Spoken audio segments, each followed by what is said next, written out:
Um, how does Ryan do the introduction again? Because he usually does the introduction for me. Okay. All right. Hi, everyone. Welcome to another episode of A&R Conversations Between Malaysian Youths. Today, we have another special episode, which we will be talking about Parlimen Digital. I would just like to make apologies in advance because Ryan is not available for today. So you guys are basically stuck with me. So I hope I won't be too much of a bore, and I hope we can help do Ryan some justice, and hopefully he won't cry when he listens to this recording.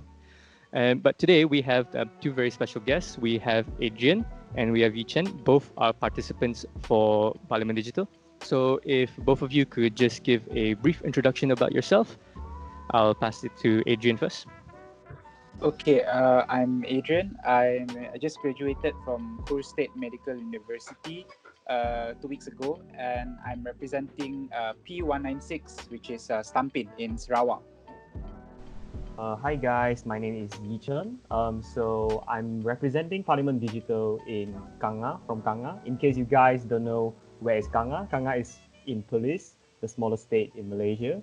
So currently I'm taking my degree, Bachelor of Commerce, major in Actuarial Studies in University of Melbourne. But right now I'm stuck in Malaysia. So you won't be going back for quite some time then. All right, so we have participants from both Stampin and Kangar. So they're going to be here to give us their opinions and what their experiences were during Parlimen Digital. So today we're just going to be having a casual conversation between all three of us because I myself was also a participant for Batang Lupar, even though I was from Sabah. They gave me a Sarawak constituency to represent. But in that case, I'd just like to open the floor to basically ask the participants here, what actually got you guys into joining Parlimen Digital? Because for me, it was more like just my dad telling me that, oh, there's this event that you should join. And I decided, okay, sure. I didn't know that it would actually get this big with I think we had about, how many? 400,000 views in total on both days, was it? Yeah. Okay. All right, approximately. Yep, it's around. Yeah, and I thought it was going to be just like, 2,000, 3,000 people. But if that's the case, I'd just like to pass the floor over to either Adrian or Chen to give their ideas. So what do you guys think actually? How did you guys get into Parlimen Digital here?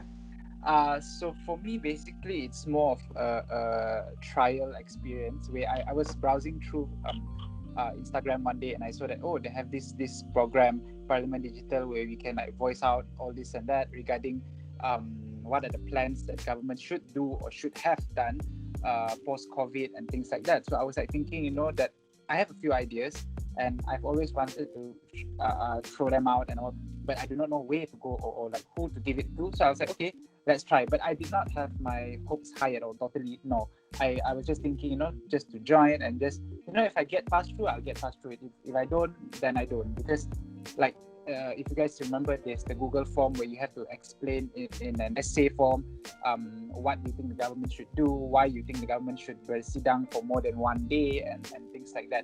So I just joined with the hope that, if I get chosen, then that's good. If not, then it's an experience. So one thing led to another, and then after that, I'm here. I'm now here.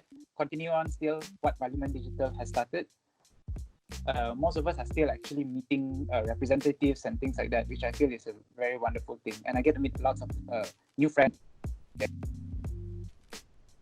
So I'm a guy who is always interested in politics, particularly after the election after 2013, which is during my Form 1, because like I already observed a lot of experts in Malaysia, but they don't want to contribute to their country, not in this way, but they feel like they are already desperate towards Malaysia, and this makes me wonder why.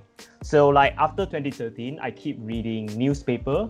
At that time, my English is not so good, so I'm reading like Chinese newspaper, which is Sinchu Jitpo.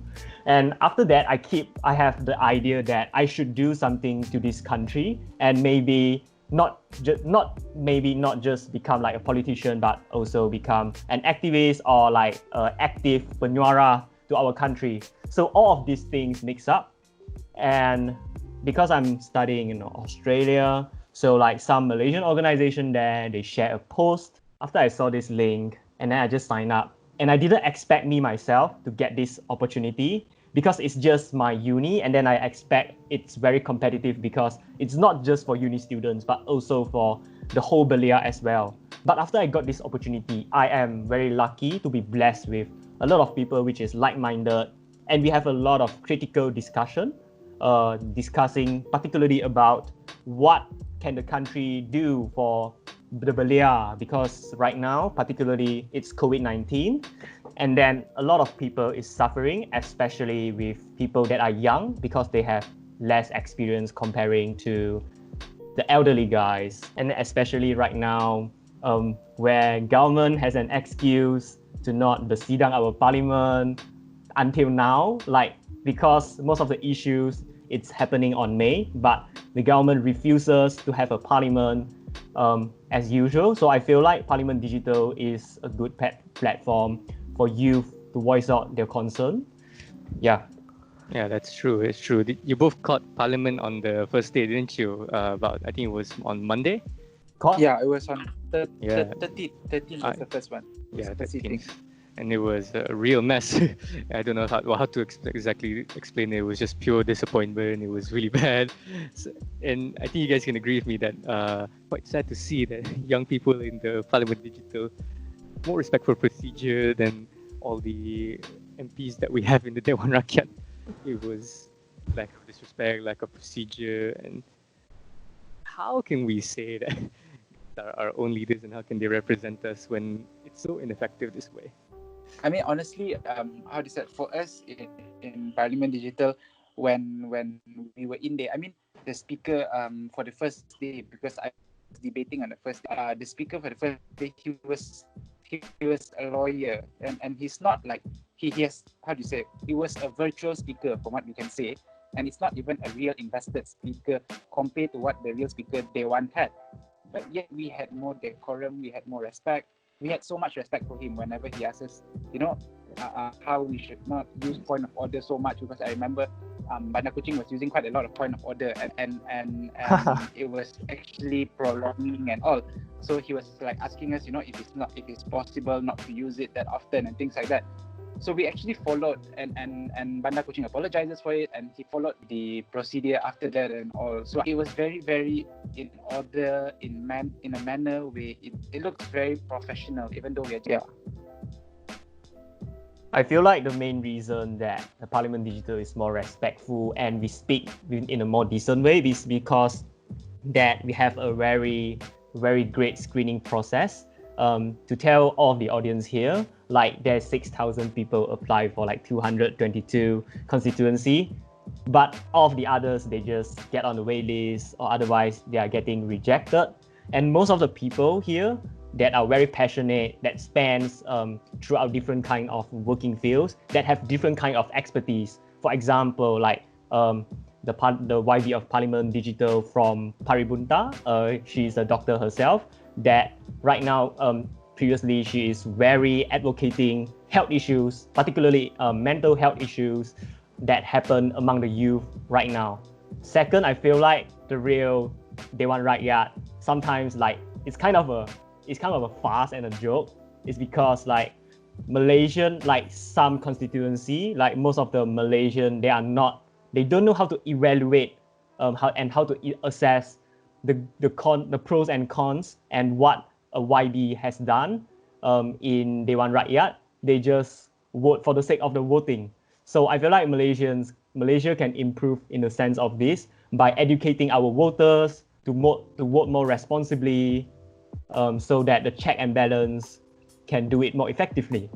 In a way, it kind of shows that when it comes to young people, we kind of know what we want already in our own Malaysia. We know what kind of aspirations that we have, the goals that we have, and what kind of Malaysia we like to see in the future.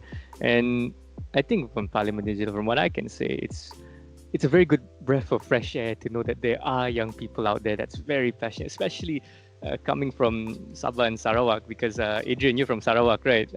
Do you really get that much exposure or opportunity to network with a lot of young Sarawakians that's really passionate about these kinds of things? Because definitely in Sabah, I didn't until I actually went into this Parlimen Digital.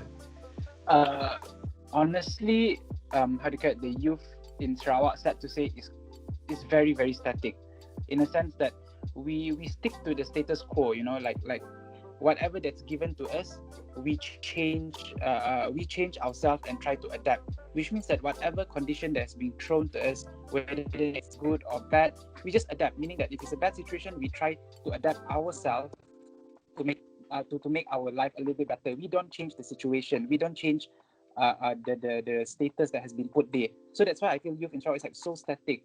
Where like all of like this Parlimen Digital is a very great platform where we see many encouraging voices of Sarawakian youths actually coming up, meeting MPs from Sarawak, from GPS especially, telling them that we want a chance, we want to join you all and to actually give our ideas and all. And to be very honest, like it was shocking to us that the GPS ministers, most of them that we met so far, are very, very encouraging. They are very, very supportive and very, very positive towards what we Sarawakians are actually doing. That's true. It's the same case for here in Sabah. It's always like a case of youths are either not really particular in voicing out, or really they just don't have the opportunity to voice out. And I think from this Parlimen Digital, I'm starting to see a lot of movements from the members in trying to start their own kind of change as well in their own specific way. And I believe that Sarawak itself is trying to start a movement or some kind of change of their own. Do you think you could comment about a bit on this? I don't have the authority to divulge much on it, but I can just give a slight info that we are moving forward together as one group, and hopefully that this group we are able to engage with not only youth but with the whole Sarawak community as a whole, meaning that we try to carry out activities and so on involving and empowering youth, but at the same time we get to meet the grassroots, we get to meet the community and so on. So hopefully this would work out soon. So hopefully that we get the support actually from the Sarawak MPs and even from the federal side as well. I'll just pass this on to Chen. This is actually from Ryan.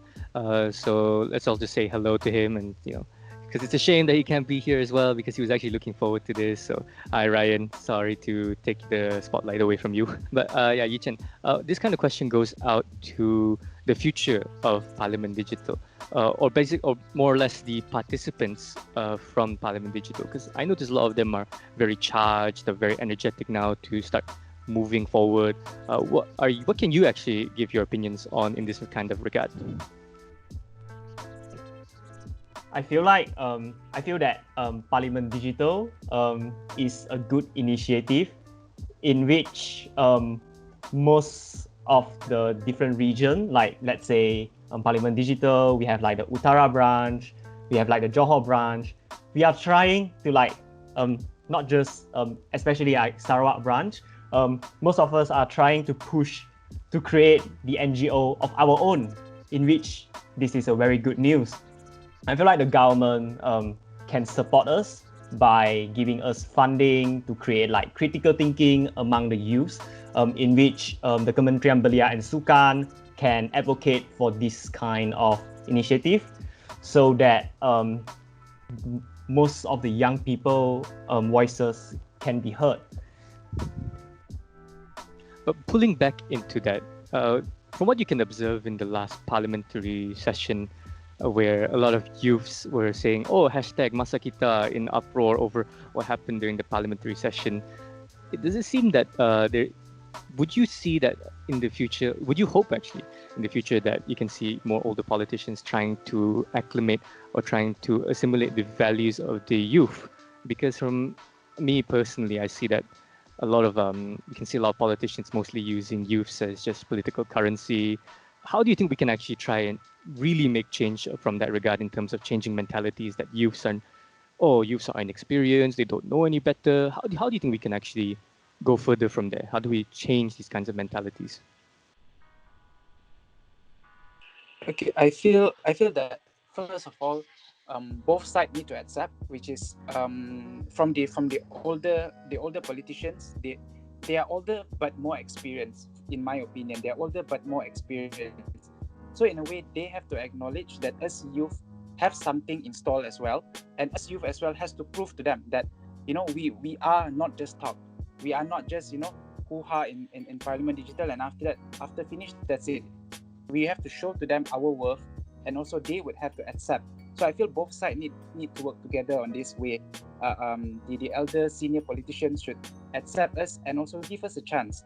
Maybe through internship programs, like what I know now, they have a fellow Pradana and all those things, but that's really, really tough to get in, where there are some who are actually good, but maybe they do not know about this, or they do not manage to get in and things like that. So I feel another step would be to have like a internship program where, just for a short time being, maybe 2 months, 3 months, where we get to join a senior politician down in their rounds, in their constituency and things like that. So I feel both sides have to open up, accept, and then move forward from there. So I feel that most of the institutions, like namely Dewan Rakyat and Dewan Negara, should post a quota, maybe 20% like that, for the youth, so that, because like what Mr. Adrian has mentioned just now, like the elderly politicians are more experienced, and then they are more, even though they are older, but they have the energy to keep working on, and especially like our former Prime Minister Tun Dr. Mahathir, I heard that like he only sleep like 6 hours a day, which is like super impressive. But at the same time, like the young people are less disadvantaged comparing to those elderly politicians. So I feel like a quota is very necessary, especially in the Dewan Negara, so that the opinions of the youth can be heard. Yeah, it's still important to find a balance there. Young people comes with a fresh outlook, fresh ideas, and the older politicians have the experience to help temper, but not too much in an arbitrary sense, but more like a guiding sense, like in a mentor-mentee kind of role. That's how I would like to see youth and elderly politicians kind of relationship moving forward. But with that said, I would just like to pull this back into the question of, after Parlimen Digital, I can see that a lot of politicians itself are capitalizing and meeting up with the participants. What kind of, if you had to give a chance, because I think for a lot of us, we don't have the opportunity to go travel to where, let's say, most of the major politicians who are meeting up with the participants. If you had the chance to ask any specific politician right now about concerns on the ground, for concerns from the youth, what would you try to ask them? What kind of questions would you like to ask them specifically? Okay, for me, if we get the chance, because like what Adi had said, and even Chen, who is in West Malaysia, but still we cannot meet up with certain of them or join the certain program due to time constraint and place and all. For me, if I were to be able to meet any of them, no need any specific, I would ask them like, is the government or even the opposition really ready to acknowledge youth, and are they serious in acknowledging youth in politics and also in the field that we have today, rather than just like what Adi had said, use us for political means, like to champion certain issue or to win certain votes and things like that. Are they really serious in taking us in, or they just using us as a mean to politicize certain issue? Yeah, that would be my question to them. For me personally, I would like to ask, maybe not just one, and like most of the YB, I would like to ask about how do you guys promote in the sense to stamp out corruption? Because I feel like the victim of the corruption mostly are not just people that are 30 plus, but most of them is like belia, because like most of the program has that is prepared for the belia, but some of the funds are being disallocated for some crony. So I feel like most of the program is ineffective in the sense that the purpose of the program is being hijacked by some crony and politician. So I feel like most of the YB, what they should do is to stamp out corruption, so that most of the people will be benefited by most of the program promoted by the government. Yeah, so we can kind of see that it's a huge systemic issue that we have when it comes to youth engagement. Yeah, true. Yeah, but for me, I kind of have a bit of hope, because youths are now being able to collectively organize themselves without much need from government assistance. Take Undi 18, for example. they were able to muster enough influence on the ground, providing a very attractive solution to continue democratizing our country.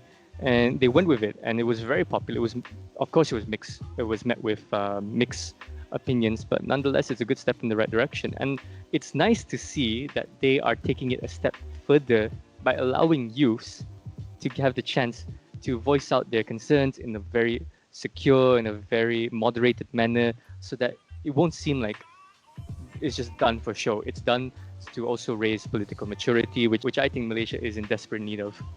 Even when it comes to like older people, you can find them as just as immature politically as someone that's younger, and someone younger might be even more politically mature. But yeah, when it comes to starting to change the system, how would you guys actually go about doing it if you had a concrete idea of where to start from? Would it be like in line of how Undi 18 did Parlimen Digital, or would you guys have your own ideas? Because since we're youth, we're also in the market of fresh ideas. The older generation does not hold a monopoly on what is best for us. We also know what's best for us as well. What do you guys think that is the best solution to start changing this kind of system as well? Personally, for me, I feel to change the system, one should first have the knowledge of the system. So if one person does not have the knowledge about the system, for example, like what we are talking right now, or like what Chen had said about corruption, if the youth themselves do not know about that there is corruption happening in Malaysia and all this and that, then I feel we won't even have the solution of how to do it. So first of all, I think it would be education. Education-wise, it should be non-political. Where we see nowadays, a lot of people use education as a political tool. For example, the recent UEC recognition, where the previous government was saying that we do not recognize UEC because we want to defend certain rights, and the current government said that we do, hopefully that we can do it partially, and so on and so forth.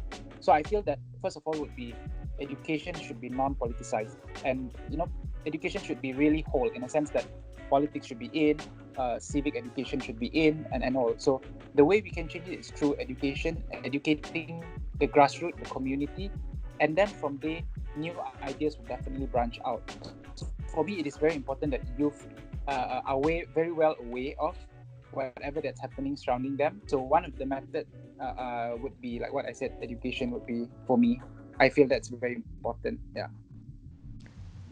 So one of the things I think about hindering most of the youth to have a great job or having a bright future is the gender inequality in Malaysia, because like even in my own house, females are discouraged to need to study that well, so that they just have to marry a well-off man, so that they can just having like a household wife job until they die. I feel that this shouldn't be happen in the current Malaysia.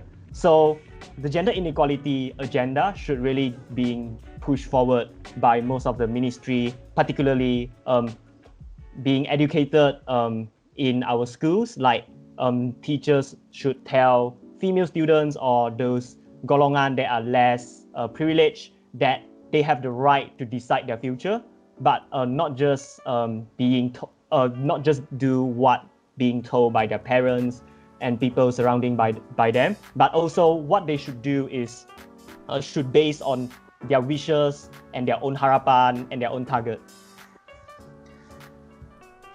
Yeah, I see that equality is very important, and the perception of that everyone else is also equal.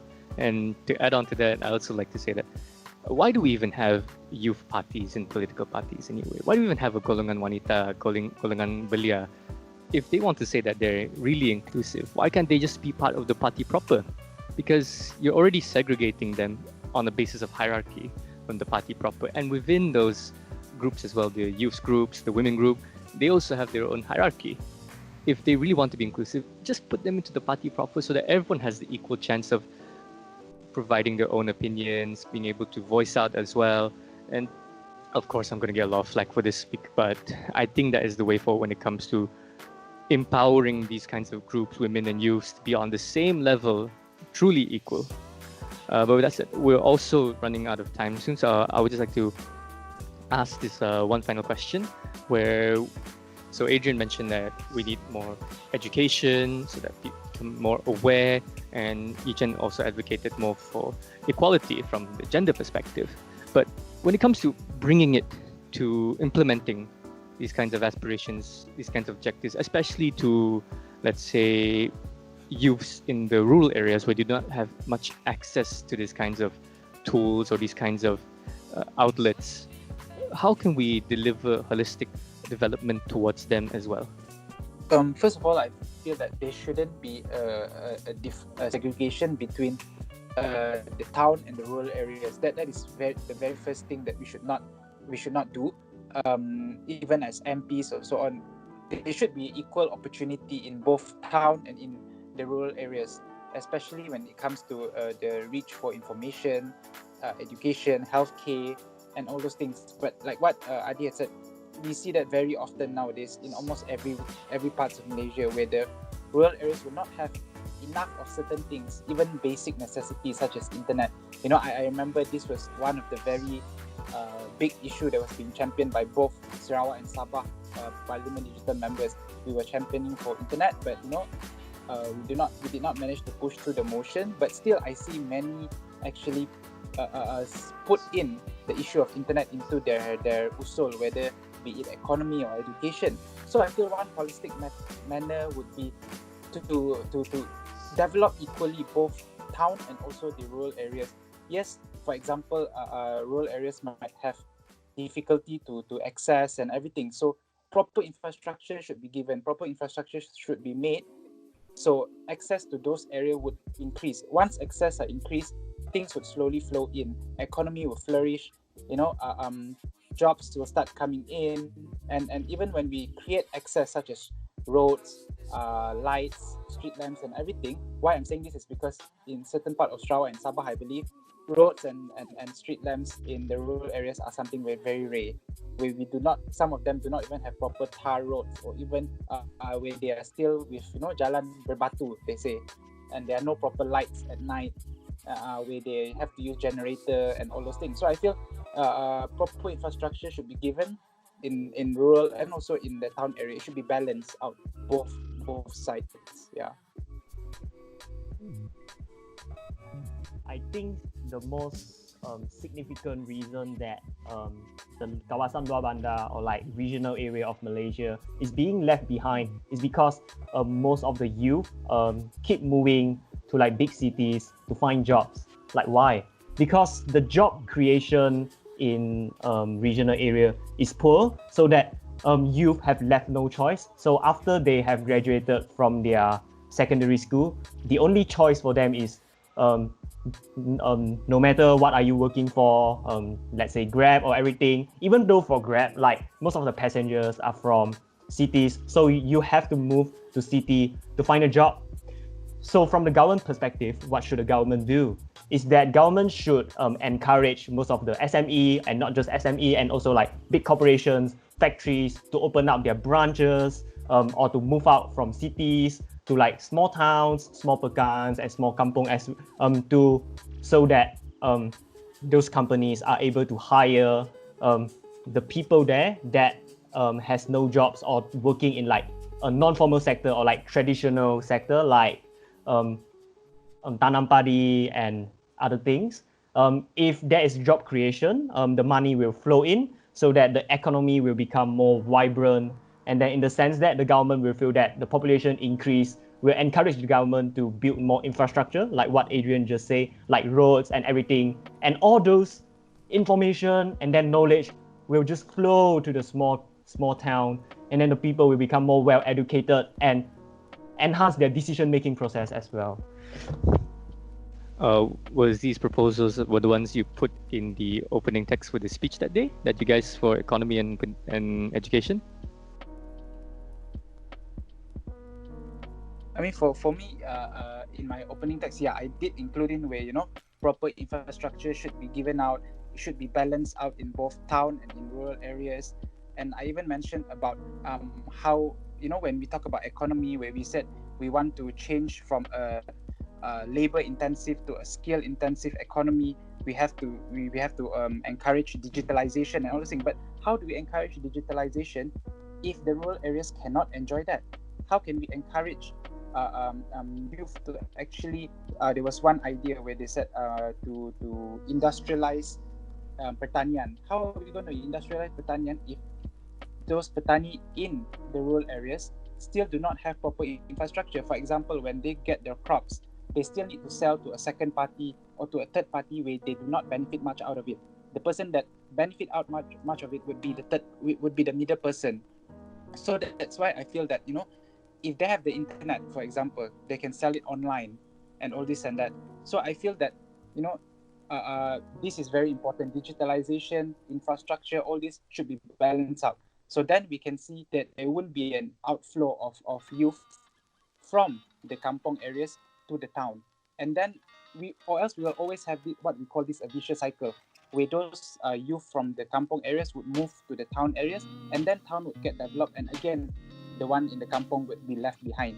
If we can equal this out, like what Chen said, the youth will stay in the kampong areas, they would develop it equally, and then we will see equal development in both the town and in the rural areas. What about you, Chen? Was this also mentioned in your speech with the proposals? Wait, I didn't berucap, to be honest. Wait, I don't know how to answer that, man. Oh, okay. To be honest, like just a casual thing lah. Like you can cut it here. Actually, I don't even prepare a speech because I'm having an exam. There's three paper ahead of me, so I have to forfeit my right to write the speech, man. Like, that's just kind of. I'm very keen, but I don't know how to demonstrate it to you because like I'm really having an exam that I can't fail because it's Australian school fees and it's damn expensive lah. We're almost out of time here. I would just like to thank the listeners. Also, I would like to give a special thanks to Adrian and Chen for coming here today and giving their thoughts. And so I would just like to pass it on. So I would just like to pass it on to each of them to give their closing remarks. I feel that once again, I would like to mention that, for us in Parlimen Digital, we are non-partisan. That is for sure. We are non-partisan, and all we care about is our motion. All we care about are the ideas.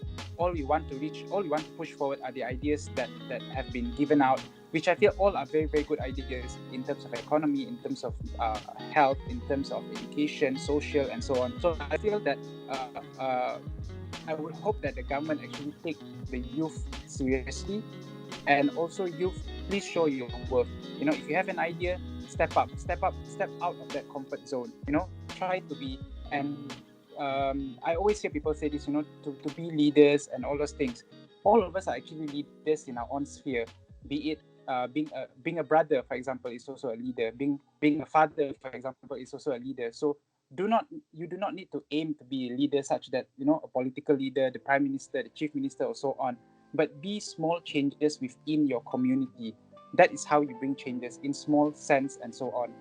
For those who would like to reach out to me, I'm mostly active on Instagram, where my username is Adrian J92, Adrian J92. Yeah, so you can reach me there, or also on Twitter, the same thing, Adrian John 92. Thank you.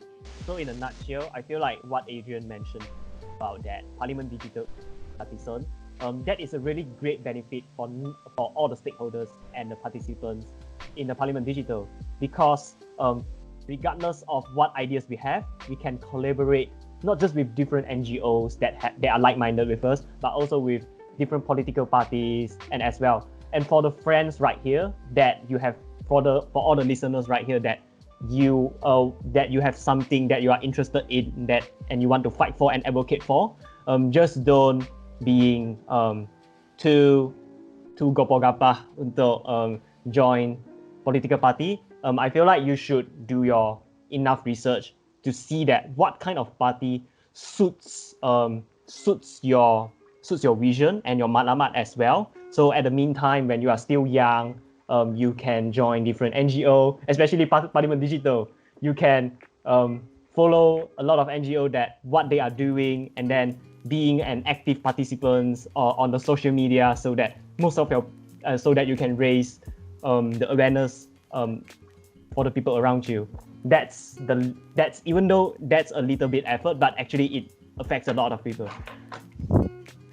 Yeah, I saw Adrian was mentioning, if for parliamentarians to take in what we said. I think YB Stephen Sim, the former deputy minister for youth and sports, also kind of took our issues to the Dewan Rakyat the other day.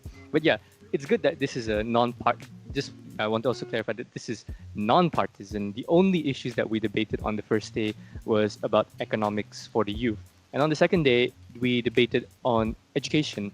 Which kind of education methods should we tackle on during this whole COVID pandemic and post-COVID as well.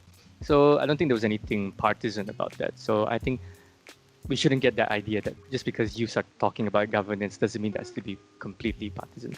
But again, thank you so much to Adrian and Chen for being here today. On behalf of Ryan and myself, I would like to thank the viewers for tuning in.